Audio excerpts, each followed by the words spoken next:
Once upon a time, in a land far away, there lived a kind-hearted young woman named Cinderella. She was beautiful, not just in appearance but in spirit as well. However, her life was not easy. She lived with her cruel stepmother, Madame Grimly, and her two stepsisters, Drizella and Anastasia, who were jealous of Cinderella's beauty and grace. Cinderella, come here at once. Yes, stepmother. You will do all the housework from now on, and make sure you do it properly. The floors need to be scrubbed, the laundry done, and the dishes washed. Cinderella, make sure my dress is ready. And don't forget my shoes. They must be spotless. Despite the harsh treatment and the endless chores, Cinderella remained kind and gentle. She never complained and always found a way to smile, even in the face of adversity. Her only friends were the animals in the garden, who loved her dearly. Oh, Gus, sometimes I wish I could be free from all this, but I must keep hoping and dreaming. One day, an announcement was made throughout the kingdom. The Prince Edward, was hosting a grand ball at the palace, inviting all eligible maidens in the land. The excitement was palpable, and everyone talked about the event. Hear ya, hear ya. The prince is hosting a royal ball tomorrow night. All eligible maidens are invited to attend. The prince will choose his bride from among them. Oh, how exciting! I must look my best for the prince. He will surely choose me. We need new dresses and accessories. Cinderella, who had overheard the announcement, felt a flicker of hope. Perhaps she could go to the ball too. She hurried to her stepmother, her heart full of hope. Stepmother, may I go to the ball too? I could wear one of my old dresses. You? Go to the ball? Don't be ridiculous, Cinderella. You have nothing suitable to wear, and besides, who would want to dance with a girl like you? Cinderella's heart sank, but she didn't lose hope entirely. She helped her stepsisters prepare for the ball, sewing their dresses and helping them with their hair and makeup. As the night of the ball approached, Cinderella watched as her stepmother and stepsisters left for the palace. If only I could go to the ball. Just then, a magical light filled the room, and a kind, elderly woman appeared before Cinderella. It was her fairy godmother, Flora. Don't cry, my dear. You shall go to the ball. Who are you? I am your fairy godmother, and I'm here to make your wish come true. But we must hurry. Bring me a pumpkin, 6 mice, and a lizard. Cinderella quickly gathered the items, and Flora waved her magic wand.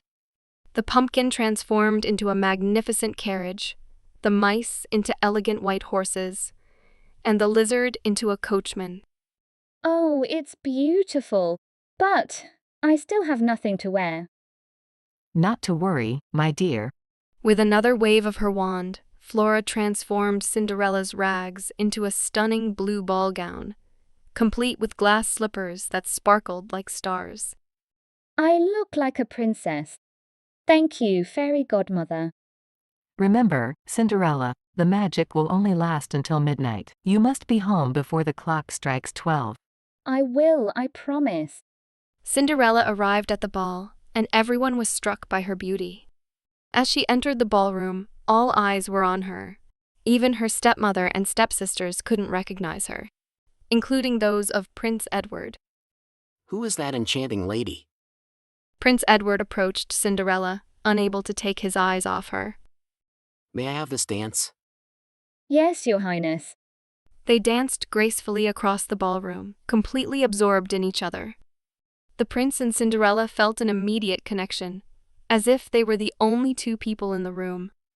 As they danced, Cinderella couldn't help but feel a sense of joy and freedom she had never experienced before. I've never met anyone like you. What is your name? I can't say. The evening flew by, and before Cinderella knew it, the clock began to chime midnight. She remembered Flora's warning and realized she had to leave immediately. Oh no! I have to go. Wait. Please, tell me your name. But Cinderella didn't have time. She ran out of the ballroom, down the grand staircase, and into the night. In her haste, she lost one of her glass slippers, but she couldn't stop to retrieve it. The magic was wearing off, and she needed to get home before her transformation ended. Wait. Stop her. Prince Edward found the glass slipper on the staircase and vowed to find the mysterious girl who had stolen his heart.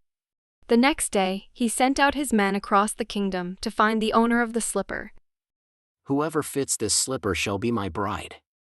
Prince Edward's men went door to door, trying the slipper on every young woman in the kingdom. When they arrived at Cinderella's house, Madame Grimly tried to prevent Cinderella from trying on the slipper. She's just a servant. There's no need for her to try it. But the prince's men insisted, and Cinderella was brought forward. It will never fit her. She doesn't deserve to try it. Cinderella, with hope in her heart, sat down and tried on the slipper. It fit perfectly, much to the shock and disbelief of her stepmother and stepsisters. I found you at last. Will you marry me? Yes, Your Highness. I will. And so, Cinderella and Prince Edward were reunited. They married in a grand ceremony and lived happily ever after. Cinderella's kindness and grace had won the heart of the prince and the admiration of the entire kingdom. And so Cinderella's dreams came true, and she lived a life full of love and happiness, proving that kindness and true love always triumph. Thanks for tuning in. If you enjoyed this video, give it a big thumbs up and subscribe for more amazing content. Don't forget to hit the bell icon. We'll be back next day with next topic. Stay awesome, and we'll see you in the next video. Bye-bye.